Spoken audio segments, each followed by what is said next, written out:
When the council began in 1993, most people had no idea what the Columbia Slough was, and the idea of watershed was not very well understood either. And the idea of collaborative decision-making was even stranger, I think. So it starts with a group of people meeting and deciding there is so much happening in this section of the city, clustered around the Columbia Slough Waterway, that something has to be done so that people are not just fighting each other. It was very, very rough going for the first, informing the council, and then in the first year or two, to get to the point where people trusted one another and we could have disagreements and just keep moving.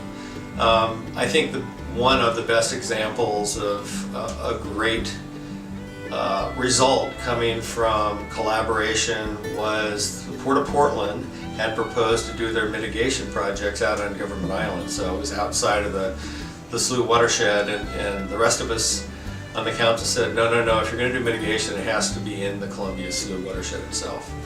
There was a lot of back and forth, a lot of tension during that year or two that it took to finally come to agreement that mitigation would be done in the watershed. And the cool result of that effort was the Port of Portland actually acquired the 80 acres, which is now known as Van Porten Wetlands. And today, it's one of the most pristine from the perspective of having native emergent wetland vegetation in the region.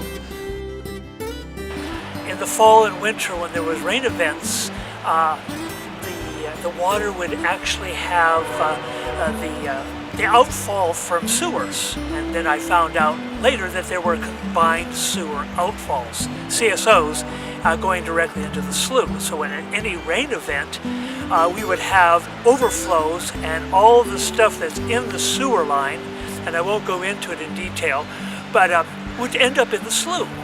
A few years back, when we were meeting at the Nabisco factory, a resident came in and asked the council a really simple question. They asked, is it safe to swim in the slough? And everybody around this big table looked up and down the table and said, yeah, it is now. And it was a small but memorable moment when we all realized that 2 decades of work were paying off, that we were making a difference.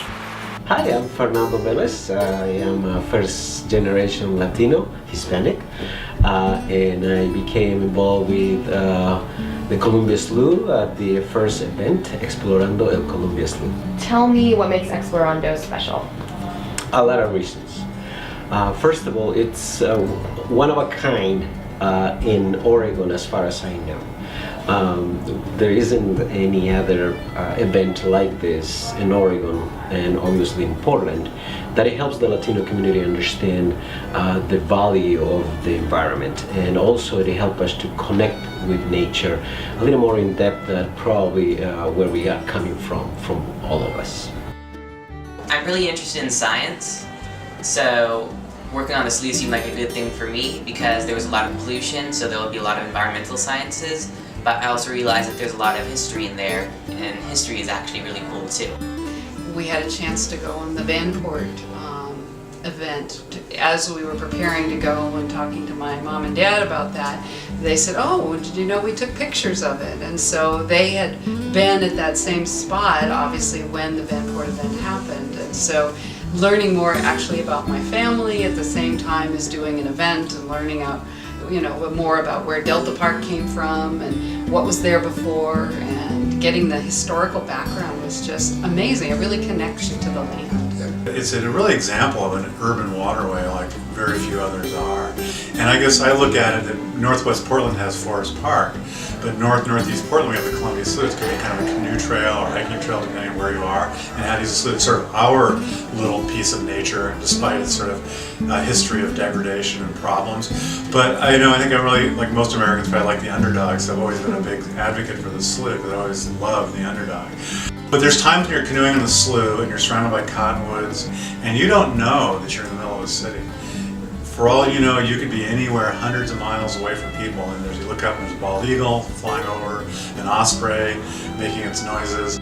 Give nature a little window, a little crack in the pavement, and it always comes roaring back. The Columbia Slough is a really good example of that.